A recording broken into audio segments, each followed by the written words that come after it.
शांततेच्या मार्गाने राहावा आणि खरं तर आंदोलनाची वेळ कोणावर त्या ठिकाणी येऊ नये. आंदोलनकर्त्यांचं जे काही म्हणणं आहे ते कसं आपल्याला त्याच्यातून मार्ग काढता येईल याकरता महायुतीचं सरकार प्रयत्न करत आहे आणि त्याला निश्चितपणे विश्वास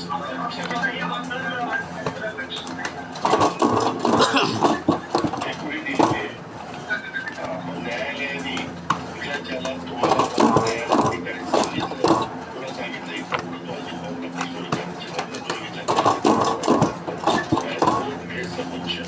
त्याच्यामुळं कोर्टाचे आदेश हे आपल्याला पाळावे लागतात. परंतु त्याच्यातला कसा मार्ग काढायचा याबद्दलचा प्रयत्न मनापासून सर्वांचा चाललेला पेंड येतं असं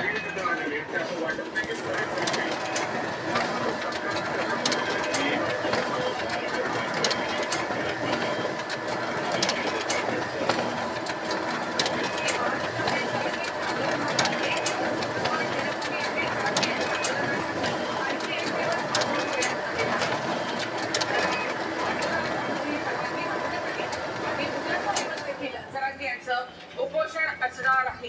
जरांगे यांच्या आंदोलनासाठी 1 दिवसाची मुदतवाढ देण्यात आली आहे. काही वेळापूर्वी मुख्यमंत्र्यांनी माध्यमांसोबत संवाद साधला. त्या दरम्यान त्यांनी वेळ वाढवून देण्याचे संकेत दिलेले होते आणि या क्षणाची ही मोठी बातमी. जरांगेंच्या आंदोलनात 1 दिवसाची मुदतवाढ आता देण्यात आलेली आहे आणि काही वेळात जरांगे पाटील देखील माध्यमांसोबत संवाद साधणार आहेत. त्यामुळे त्या दरम्यान ते काय बोलणार हे बघणार आहोत.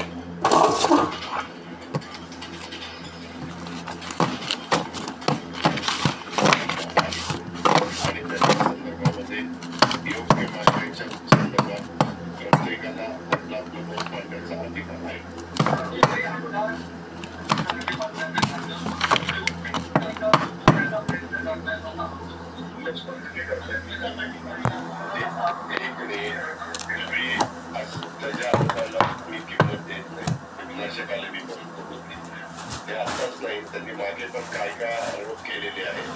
आपण कुणाच्या आरोपाला महत्व द्यावं त्यालाही काही मर्यादा आहे.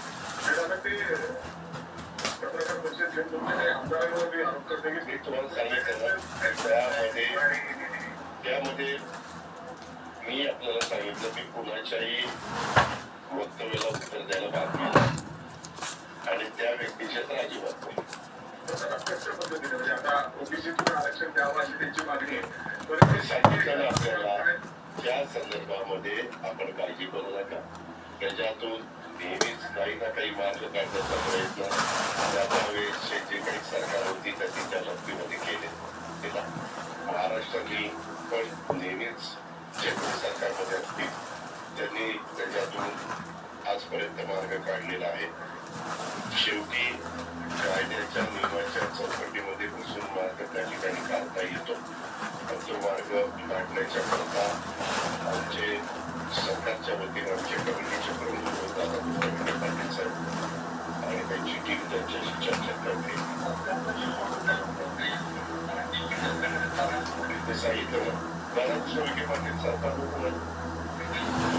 तेच सांगतो की त्यांनी स्वतः त्यांच्याशी साधलेलं आहे आणि ते त्यांच्याशी चर्चा करण्याचे प्रयत्न